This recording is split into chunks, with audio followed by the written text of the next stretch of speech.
we'll see if they move. I mean, you saw Bill. They're going to move. Well, look, they're already moving. Hold on, Bill Ackman. No, they're not. Hold on. People say they're going to move all the time after elections. Listen, they don't do it. Bill Ackman said he was going to move. You know how many people moved out of New York City in the last 3 years? 600,000. They're moving. Yeah, they're moving. They've been moving from COVID. You know how many people moved out of your state, California? Oh, I know. No, Under Newsom? Yeah, no. People do move. There's no doubt about that. People move in America, and you're right. Surprisingly, huge numbers of people are leaving Democratic states, and the scale of it is hard to ignore. You'd think these progressive regions would design policies that actually improve daily life, yet that's clearly not the case. Recently on Real Time, Bill Maher broke down exactly why residents are heading for the exits, and his take was striking. There's plenty going on beneath the surface, so let's get into what's really driving this shift. Do you think that Mamdani's election will lead more financial organizations to leave New York City for Wall Street South in Florida? Tell me, I've read that term just recently, Wall Street South, Florida. This is your state. What is that? A lot of Wall Street guys have moved to Palm Beach. It's been happening really since COVID. It's accelerated with increases in taxes. It's not just out of New York. It's New Jersey, Connecticut, it's Chicago, it's California. So they're fleeing high tax blue states for Florida. Maher didn't hold back when he asked why so many companies are ditching blue states for Florida. And he answered the question just as quickly. Taxes are a major factor, but that's only the beginning. He argued that the financial strain in these Democratic-run states has become overwhelming for businesses trying to survive. And regular people feel it, too, which is why so many are leaving. In a moment, you'll see the clips that break down what's fueling this migration and reveal the real forces pushing people out. From crushing regulations to sky-high living expenses, this exodus has deeper roots than most admit. And it's a trend worth watching closely. This is the luckiest guy in the world that Mamdani got elected, because his district is going to explode. My house, I live 8 miles outside of Queens, has gone up 20% in value since Mamdani announced. Okay? Because people aren't going to pay the punishing taxes. New York is the highest tax state in the union. But you said your house value has gone up. Yeah, because they're moving to Nassau County.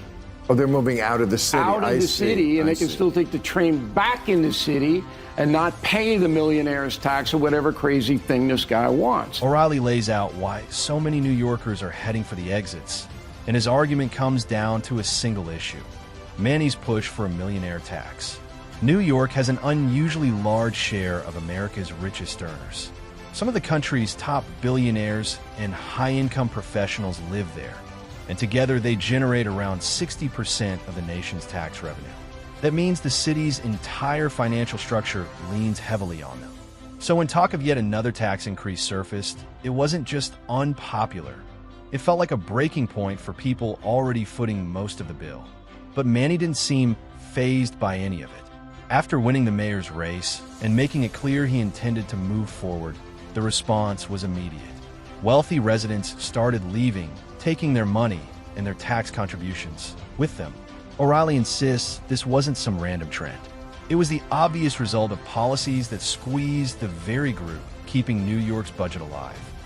But what people don't understand is he can't raise the taxes unless the state okays it, and the state is not going to okay it. So this is just smoke and mirrors. And the younger people voted for him. Sure, Mamdani would still need approval from the state before any millionaire tax could become reality. And based on the current political winds, that support isn't coming. That's where the real issue emerges. This isn't just a policy roadblock. It goes straight to Mamdani's credibility. He built his campaign around the idea that he'd finally make the wealthy pay more, treating the millionaire tax as the big win voters could rely on. But now, with state leaders showing zero interest in backing the plan, that bold promise is starting to look more like a performance than a serious proposal. People who trusted him to push real tax reform are beginning to wonder if he exaggerated his influence, or simply misread the system he promised to fix.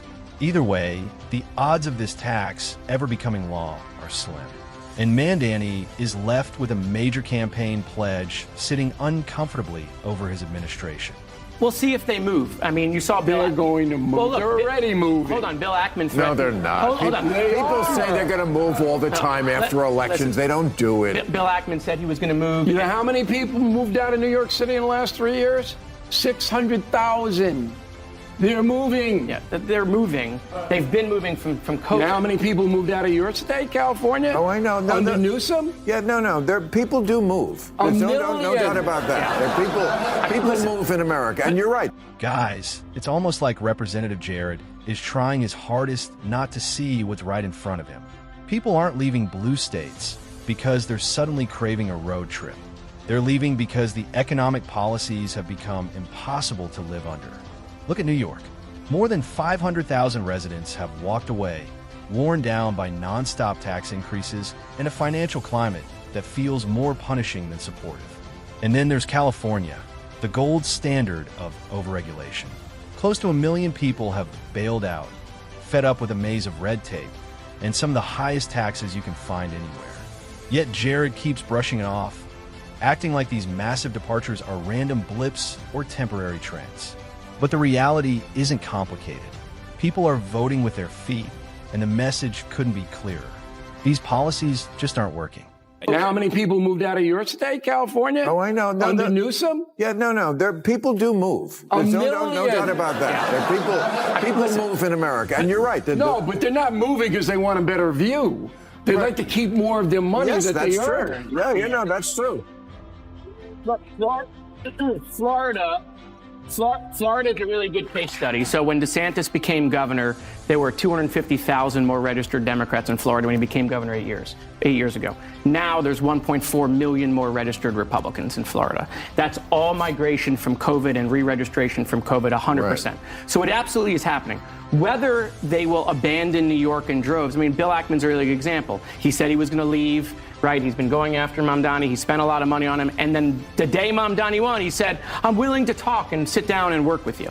That doesn't sound like he's packing his it's bags. Not everybody. But look, if you're a person in New York City earning $150,000, okay, that's a lot of money for most people in the United States. That's nothing in New York City. 150K doesn't get you very much. Right. It gets you In-N-Out burgers. You can almost watch the Democratic politician grasping at thin air in real time. Instead of facing the simple reality that people are leaving blue states because everyday life has become too difficult, he tries to twist the narrative by dragging Florida into the comparison. But that argument collapses instantly. If this were really about COVID or some vague post-pandemic reshuffling, the migration wouldn't be so blatantly one-directional. So here's the real question. If this is all just a natural adjustment, then why is the movement overwhelmingly from blue states to red ones? Why don't we see the opposite happening? Crowds rushing out of Texas, Florida, or Tennessee and into New York or California? The answer is clear to everyone except those refusing to acknowledge it. People are choosing red states because they offer lower taxes, fewer bureaucratic hurdles, safer communities, and a more manageable cost of living. The facts speak for themselves. So that the working people at a certain level are going to say, I'm going to the congressman's state because there's no state tax there. There's no local tax there. I get to keep more of my money. This isn't complicated. Well, I've looked at moving because I'd like to keep more of my money too. And where should Maher move? I'm not moving anywhere. I'm not moving anywhere. No? No. Not even stay? And the taxes here are ridiculous, but it's still Southern California. Right. Okay. Maher may choose to remain in California out of sentiment. The memories, the history, the comfort of a place he's lived in for decades. But for countless others, nostalgia just doesn't outweigh the harsh day-to-day reality. People are leaving because the state's sky-high taxes no longer match the quality of life they're supposed to guarantee. Californians pay some of the heaviest tax rates in the entire country, yet the core problems never seem to improve. With all that money pouring in, you'd think the state would have wildfire management under control or stronger infrastructure, or at least some meaningful progress on homelessness. But none of that has materialized. Instead, residents watch their paychecks vanish into a system that can't or won't deliver. For many, that disconnect becomes impossible to justify, and moving out ends up being the only decision that makes sense. I see today the Trump administration, they talked about the fact that California had a rule that schools cannot be required to notify parents if their kids in school have changed their gender, their pronouns. That's the kind of thing, even though it doesn't affect a lot of people, that makes a lot of people go, well, you know what? That's the party without common sense. Now, if that's your state, how are you?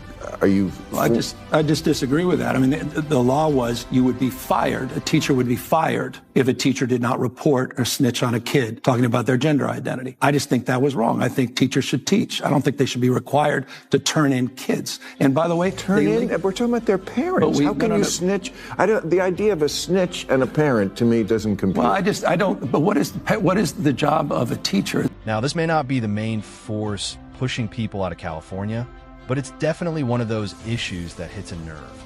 Policies and rhetoric suggesting teachers are snitches for telling parents that their own child is transitioning just don't sit right with a lot of residents. These are parents, the people legally and morally responsible for their kids. Keeping them in the dark about something as major and life-shaping as a gender transition strikes many as not only unreasonable, but genuinely troubling. For most families, this isn't some partisan fight. It's about their basic right to know what's happening with their children.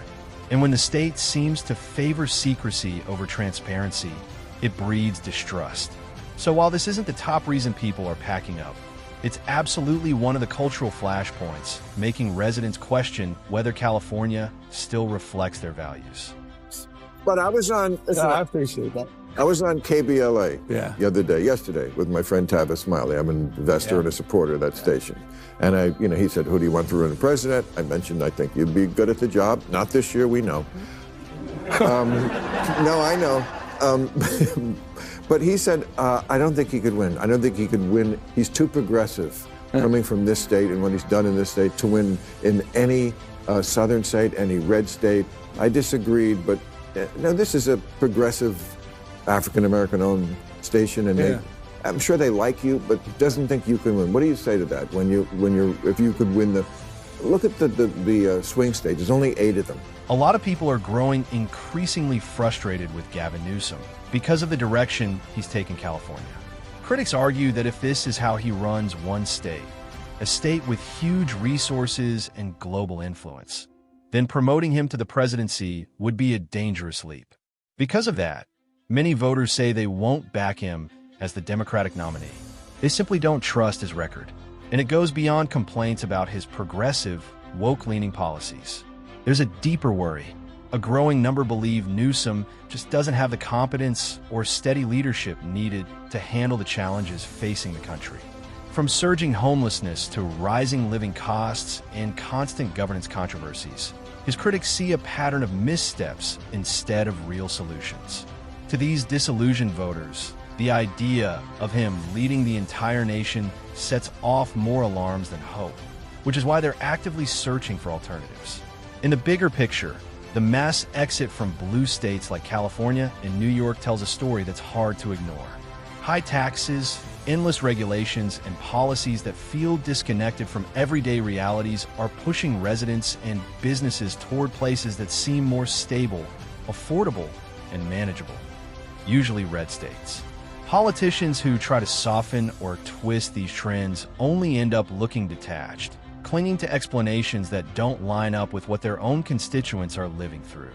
Whether it's economic pressure, cultural tension, or frustration with leadership, people are voting with their feet, and the data is impossible to brush aside. For lawmakers and political analysts, this should be a clear warning. Problems don't disappear just because you pretend not to see them. States that fail to strike a balance between ambition and practicality risk losing the very people who keep them afloat. And voters are increasingly choosing leaders who match both their values and their daily realities. That wraps up today's video. If you enjoyed it, hit the like button and subscribe for more content like this. Thanks for watching, and I'll see you in the next one.